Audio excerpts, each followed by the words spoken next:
Stepmom married my dad before his death for fortune. Now she wants it all. But the real owner shocks everyone. Hello, read it. 2 years ago, my dad married Sandy. At the time, it seemed like a positive step for him.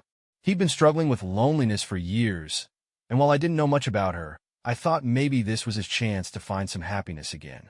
After all, losing my mom had been devastating for him, and I didn't want to stand in the way of anything that might help him heal. But as the months went by, it became clear that Sandy wasn't exactly what she seemed. Now, as my dad's health rapidly declines and the reality of hospice looms closer, it's painfully obvious. Sandy is not here for my dad. She's here for herself. What she doesn't realize, or maybe just doesn't care about, is that the house she's been living in isn't even my dad's. It's mine. I bought it years ago when my dad hit rock bottom, but that doesn't seem to matter to her. She walks around as if she owns the place, as if she's entitled to everything my dad has, or rather, everything I provided. Next week, my dad will be moved to hospice care. It's been a long time coming, but that doesn't make it any easier to accept. Watching him decline has been one of the hardest things I've ever had to endure. This is the man who raised me, who taught me everything I know about life, who worked tirelessly to give me a better future. And now, in his final days, he's surrounded by people who seem more concerned with their own comfort than with his well-being. To understand how things got to this point, you have to go back 7 years, to the moment everything began to unravel. That was when my mom passed away. She and my dad had been together for over 30 years, a lifetime of love and partnership. Losing her was like losing the anchor that kept him steady. It wasn't just her absence that hurt him. It was the void she left behind, the silence where her laughter used to be, the emptiness in the spaces she used to fill. He tried to hold it together, but grief is a way of breaking even the strongest people. A few months after she died, he lost his job. He couldn't focus, couldn't meet deadlines, couldn't summon the energy to care about anything. Without a steady income, the bills piled up, and before long, he was evicted from their apartment. It was like a domino effect, one loss after another, each one heavier than the last. He had no one else to turn to. My dad was always the strong one in our family, the one who solved problems and carried the weight of the world on his shoulders. But now, he was broken, vulnerable, and in desperate need of help. I didn't even have to think about it. I stepped in immediately. My dad had always been there for me, and now it was my turn to be there for him. I bought him a house. It wasn't a mansion or anything extravagant, just a small, comfortable place in a quiet neighborhood. It was safe, cozy, and most importantly, it was his. A place where he could start over, where he could grieve and heal in peace. The house wasn't just for him. It was for Charlie, too. Charlie was their Labrador mix, the dog my mom had adored. After she passed, Charlie became more than just a pet. He was my dad's lifeline, a living, breathing connection to her memory. That dog gave my dad a reason to get up in the morning, a reason to keep moving forward when everything felt hopeless. For the first few years, things were good. My dad adjusted to his new life, slowly but surely. The house became his sanctuary, a place where he could find some semblance of peace. Charlie was always by his side, his loyal companion through it all. Every weekend, I would visit, and those visits became our routine. We'd sit in the backyard, grilling burgers, talking about life, and just enjoying each other's company. Charlie would lie in the grass, wagging his tail lazily, and for those few hours, everything felt okay again. And then Sandy came along. They met through mutual friends, and at first it seemed harmless. Sandy was warm, friendly, and always smiling. She seemed like a good person, someone who genuinely cared about my dad. When he told me they were getting married, I didn't object. I wanted him to be happy, and if Sandy was the person who could give him that, then who was I to stand in the way? But as soon as she moved in, things began to change. At first, it was little things. She rearranged the furniture, hung up her own decorations, and brought in her belongings. It was subtle, easy to dismiss. But then her daughter Tina moved in. Tina was in her late 20s, an adult by any definition, and yet she arrived with all her belongings as if she were moving back into her childhood home. I tried to let it go. It was my dad's life, and I didn't want to interfere. But a few months later, Sandy's younger daughter, Beth moved in too. Suddenly, the house was full. It wasn't just my dad's sanctuary anymore. It was Sandy's domain, overrun with her daughters and their stuff. Every time I visited, it felt less like my dad's house and more like Sandy's. Her presence was everywhere, from the decor to the atmosphere. But what bothered me most wasn't the physical changes. It was the way my dad seemed to shrink into the background. He had always been a strong, decisive man, but now he was quiet, subdued, almost as if he were afraid to speak up in his own home. The breaking point came with Charlie. Charlie was old by then, a slow and gentle dog who spent most of his days napping or following my dad around. He was no trouble to anyone, but Beth decided she didn't like him.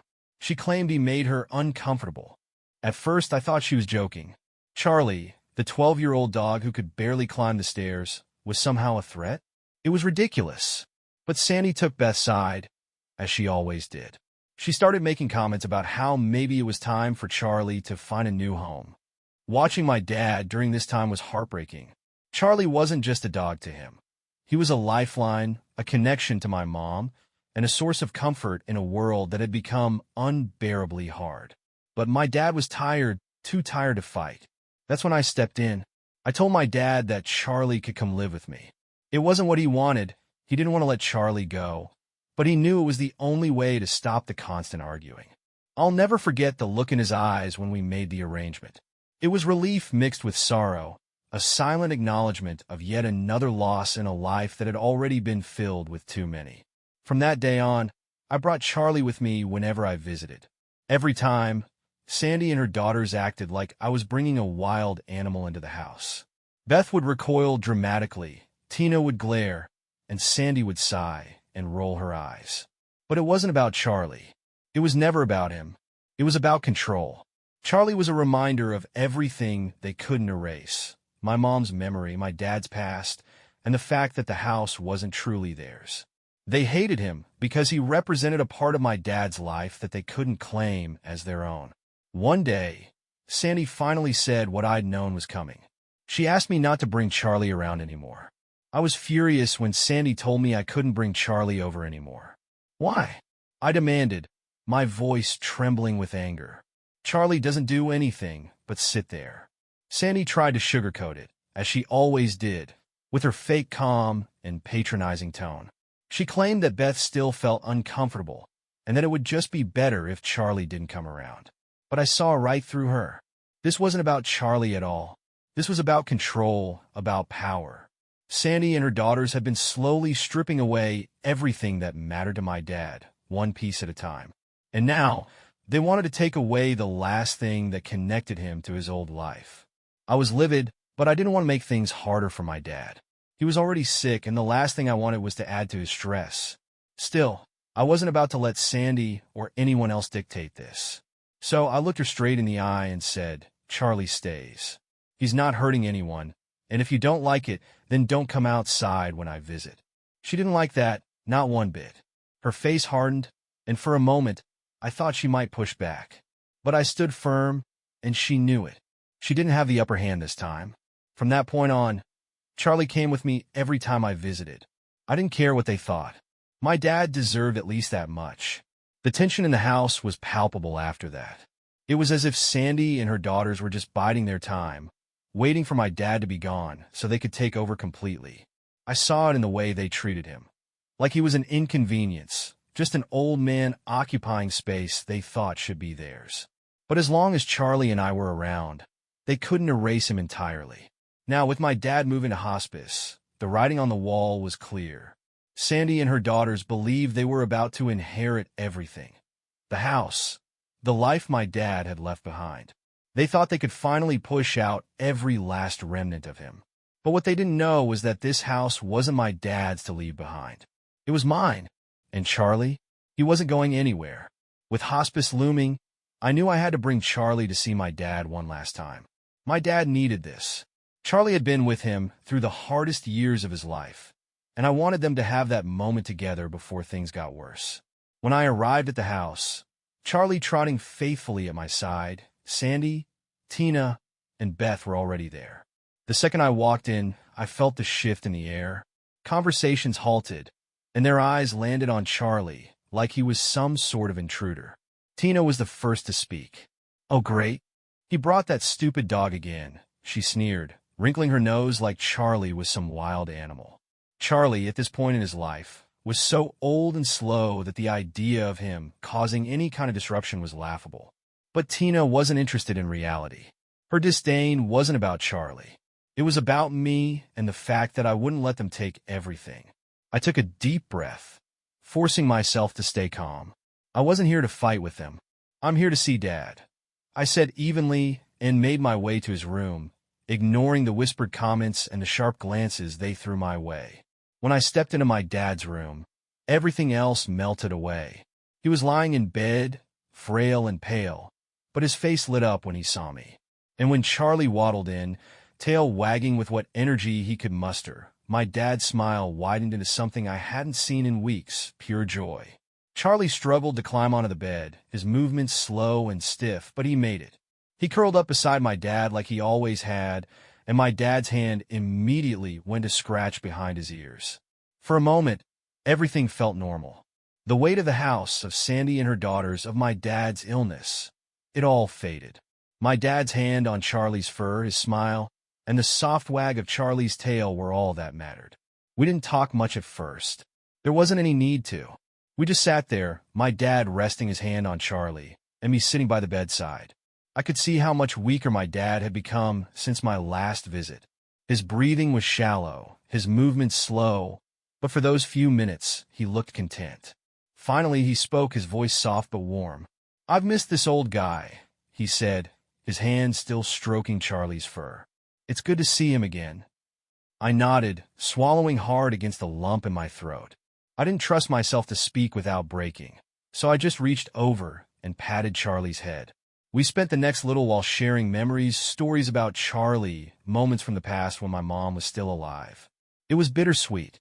Every word, every laugh was tinged with the painful knowledge that this might be the last time we'd have a moment like this. And then, of course, Sandy came in. She didn't knock. She just walked in, glanced at Charlie curled up beside my dad, and immediately frowned. "I thought I asked you not to bring that dog here," she said, her arms crossed, her tone dripping with irritation. I felt the anger rise again, hot and sharp. "Charlie isn't hurting anyone," I said, keeping my voice steady. "He's here to say goodbye to Dad.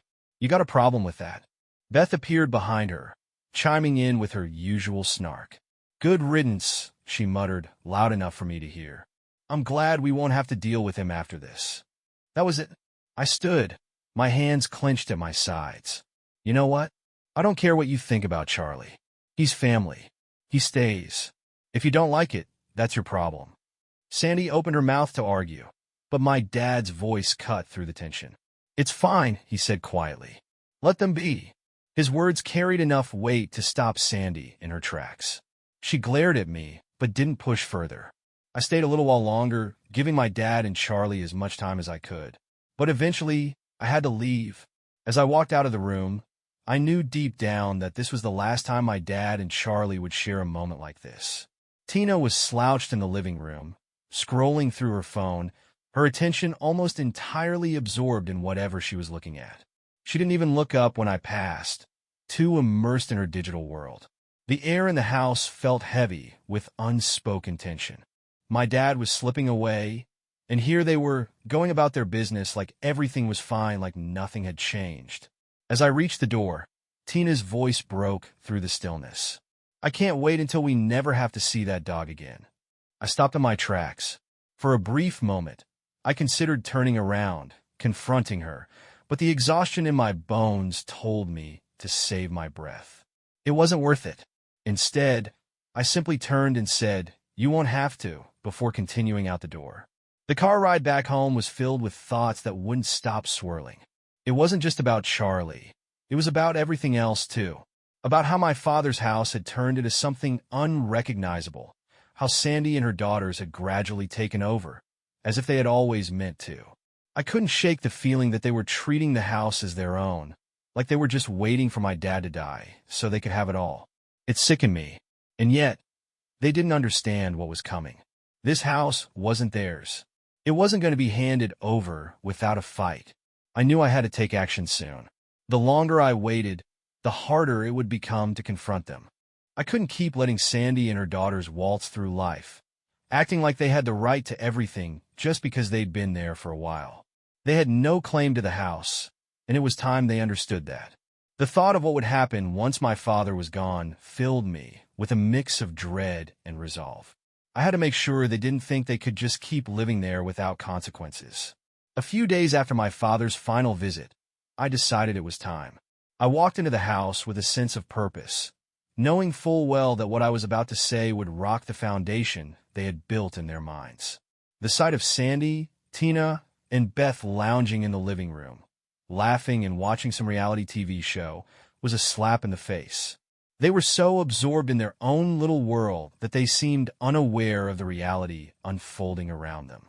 They were so disconnected from what was happening to my father, from the pain he was enduring, that it made my blood boil. Taking a deep breath, I stepped forward. Tina barely spared a glance in my direction. Sandy, however, paused the TV, her annoyance clear as day. She looked at me like I was interrupting something important. "I need to talk to you all for a minute," I said, trying my best to keep my voice even. Inside, I was seething, but I couldn't let them see how much they were pushing me to the edge. I wasn't going to let them control the narrative any longer. Sandy raised an eyebrow, clearly irritated by the interruption. "About what?" she asked, already bracing for whatever she thought would come next. I exhaled slowly, gathering my thoughts. "About what's going to happen after my dad passes," I said, watching as the room seemed to freeze.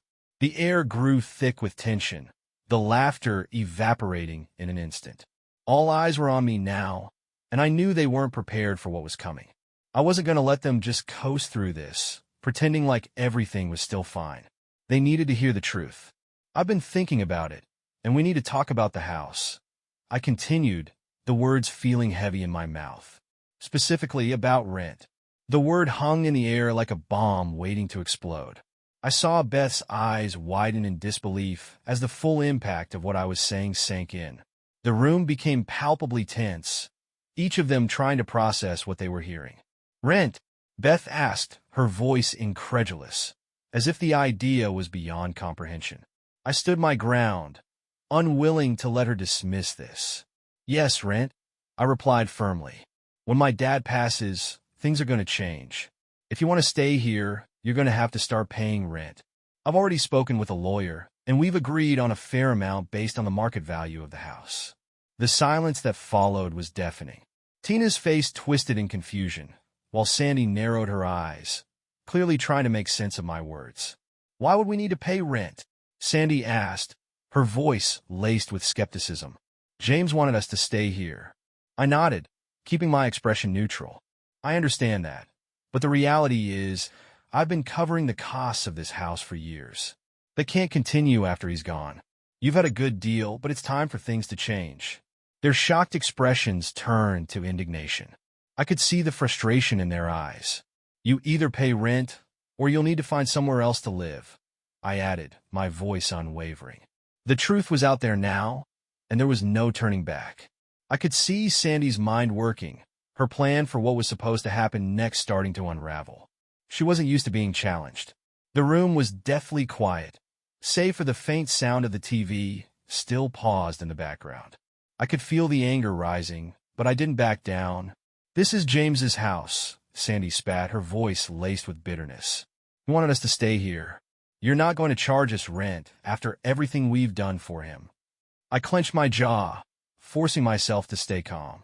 "I'm not trying to make this difficult," I said, my tone even, though my patience was thinning. "But someone has to cover the expenses, and it's not going to be me anymore. I've paid for everything up until now, but I can't keep doing it. You either pay rent or move out. Those are your options." Tina, her face flushed with anger, finally snapped. "You're unbelievable. We've been living here for years, and now you're trying to make money off us? What kind of person does that to family?" Her words hit me like a punch, but I didn't flinch. "I'm not trying to make money off anyone," I said, my voice level but firm. "I'm trying to make sure things are handled fairly. You've had plenty of time, and I'm giving you more. 3 months after Dad passes. That's more than fair." Beth crossed her arms, her expression cold. So what? You're just going to throw us out if we don't pay? I met her glare with one of my own. I don't want it to come to that, I said. But yeah, if you're not willing to pay rent, then you'll need to leave. I can't keep covering the costs for you. Sandy stood up, trying to play the victim. I can't believe you're doing this to us after everything we've done for James. Everything we've done for this family. You're just going to kick us out like we're nothing. I shook my head, tired of hearing the same arguments. I'm not kicking you out. I'm giving you options. But things are going to change, and you need to be ready for that. I turned to leave, knowing I had said everything that needed to be said. There was no more room for negotiation. The reality of the situation had finally hit them, and I wasn't going to stand around while they tried to find a way to avoid it. As I walked out, I could hear their voices rising behind me, no doubt trying to figure out how to talk their way out of this. But I was done listening. I had given them their choices: pay rent or move out. In 3 months, they'd have to make a decision. Sandy, Tina, and Beth were sitting in the living room, their attention consumed by whatever reality show was on TV. The laughter from their conversation didn't even acknowledge the fact that my dad had just passed. It was as if nothing had happened. I stood in the doorway, watching them for a moment, trying to process what I was seeing. How could they be so unaffected? My dad had died, and they were acting as if it was just another day. There was no grief, no mourning, no recognition of the weight of the situation. It was surreal. I had expected them to be upset, to show at least some level of respect, but instead, they were completely indifferent. I felt the anger welling up inside me, but I took a deep breath to calm myself. I couldn't let them see how much this was bothering me. Finally, I cleared my throat, and they all turned to look at me. Sandy, Tina, and Beth paused, but none of them spoke. They just waited, probably assuming I was there for some practical reason, like dealing with funeral arrangements. We need to talk about the house, I said, trying to keep my voice even. The words hung in the air, heavy with what they meant. Sandy frowned, clearly not understanding. What do you mean? We've already talked about this. We're staying here, just like James wanted. And there it was, the entitlement. The same sense of ownership that they had been displaying ever since my dad's illness began. I could feel my frustration rising, but I held it in check. This wasn't the time for an argument. It was time to lay things out clearly. No, I said, shaking my head. We haven't talked about this. You think you're staying here, but the truth is you're not. This house isn't my dad's, it's mine. I bought it for him after my mom died, and now that he's gone, it comes back to me. The room went completely silent. Sandy blinked, clearly processing what I had just said. The look on her face was a mixture of confusion and disbelief. It was almost as if she couldn't comprehend what I was telling her. She opened her mouth to speak, but couldn't find the words. What are you talking about? She asked after a long pause. James never told me this. This is our home. I almost laughed. It was never your home to begin with. It's been in my name this whole time. I bought it for him to live in after my mom died, but it's always been mine. Now that he's gone, it's time for you to go. Tina stood up, her face flushed with anger. You can't just kick us out. We've been living here for years. This is our home now. I turned to face her, keeping my voice steady. No, it's not. You've been living here for free, and I've let it slide because of my dad, but now that he's gone, that stops. You either start paying rent or you leave. You have 3 months to figure it out. The shock was palpable.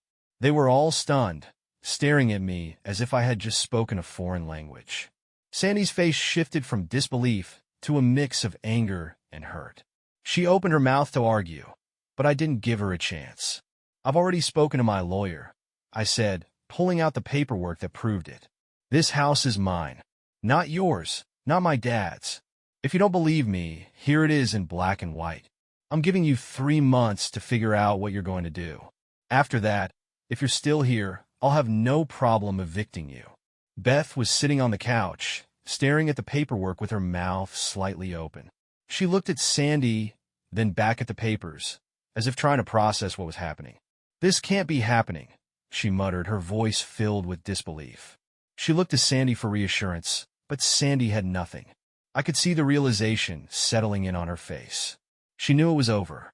Tina, pacing around the room, was visibly furious. After everything we've done for James, you're just going to throw us out? I shook my head, my patience beginning to wear thin. Everything you've done? You mean disrespected him, pushed him to get rid of Charlie, and treated him like a guest in his own home? Yeah, that's really generous of you. They all began to speak at once, trying to defend themselves, but I wasn't listening anymore. I had heard all their excuses, all their justifications. My dad deserved better than what they had given him, and I wasn't going to let them keep living here as if nothing had happened. I've said what I came to say. I said, my tone final. You've got 3 months. After that, we'll see what happens. With that, I turned toward the door, ready to leave. I could still hear them talking behind me, but I didn't care anymore. They could argue all they wanted, but the decision was made. They had spent years living off my dad, and now it was time for them to face the reality of the situation. I stepped outside, feeling a weight lift off my shoulders. It wasn't going to be easy, but I knew I was doing the right thing. I had let them take advantage of the situation for far too long, and now it was time to take back what was mine. This house wasn't theirs, it never was. And in 3 months, they would find that out the hard way. Life was starting to feel like it was finally sorting itself out. But apparently, that wasn't enough for Sandy. She decided to take it to court, thinking she could somehow win. Now, I've never been a fan of courtrooms. The whole process is just one big headache. But at the same time, I wasn't really worried. I had my lawyer lined up, and I knew we had everything we needed to shut this thing down before it even got off the ground. The first thing I did was call my lawyer. He was calm about it, probably because this kind of thing happens more often than you'd think. He looked over the paperwork Sandy had filed, barely raising an eyebrow. Yeah, this isn't going to go anywhere, he said. They don't have a leg to stand on. Still, even knowing that, I couldn't help but feel annoyed. Why did I even have to deal with this? They had already been living in my house for years rent-free. What more did they want? Sandy was dragging this out for no reason other than to hold on to something that wasn't hers. The whole thing dragged on for a couple of months. Sandy was making all these claims about how she was promised the house by my dad, even though there wasn't a shred of paperwork or proof to back that up. She tried to play the grieving widow card, acting like I was the villain, kicking her out of her home. But the reality was, she had no legal claim to the house at all. During the hearings, I had to sit there and listen to her lawyer spin this ridiculous story about how Sandy and my dad had made plans for her to inherit the house after he passed, and how she had put so much effort into making it a home for them. But of course, she conveniently left out the part where she and her daughters took over the place, treating my dad like a guest in his own house, and how they tried to get rid of Charlie, my dad's dog. None of that came up in court, though. I kept my cool throughout it all. I knew the judge wasn't buying Sandy's story, and my lawyer was doing a great job of shutting down every claim her lawyer made. We had all the documents to prove that the house was mine, title deeds, bank records, everything. So every time they tried to bring up some supposed promise my dad made, we hit them with cold, hard facts. One of the more ridiculous moments in court was when Sandy tried to claim she had made improvements to the house and deserved some kind of compensation for it. Improvements? The house was in the same condition it had been in when I bought it, if not worse, because they hadn't taken care of it properly. My lawyer pointed that out, and the judge shut that argument down immediately. To make it even better, Sandy's daughters, Tina and Beth, had the nerve to show up in court and act like they were victims in all of this. Tina tried to talk about how they had been living there for years and how it was their home now. I just sat there, thinking, you've been living here for free, and now you're trying to act like I owe you something? I wanted to say something, but my lawyer gave me that look, the one that said, let it go. So I stayed quiet. It didn't take long for the judge to make a decision. He basically said what we all knew from the start. Sandy had no claim to the house. There was no will, no written agreement, nothing that showed my dad had ever promised her the house. And since the house was legally mine, Sandy and her daughters were going to have to move out. I wish I could say I was surprised, but honestly I wasn't. I knew this was how it would end. The whole lawsuit had been a desperate attempt to hold on to something they never had a right to in the first place. The judge gave them a final deadline, 2 weeks to move out, or the eviction process would begin. When we walked out of the courtroom, Sandy wouldn't even look at me. She just stormed off, with Tina and Beth trailing behind her, all of them acting like I had done something horrible to them. But I didn't feel bad. I had given them more time and more chances than they deserved, and they still tried to screw me over in the end. They didn't have much of a choice after the court ruling. They packed up and left. I didn't hear from them again after that. No more phone calls, no more texts, nothing. It was like they just disappeared. And honestly, I was relieved. The whole thing had been a nightmare, but now it was over.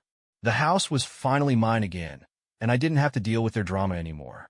Sure, it had been a long, exhausting process, but I came out on top. Sandy? Well, she lost. It didn't matter what promises she thought my dad had made. In the end, the law was the law, and she couldn't change that. So yeah, she tried to sue me, and she lost. Now the house was mine, and they were gone for good.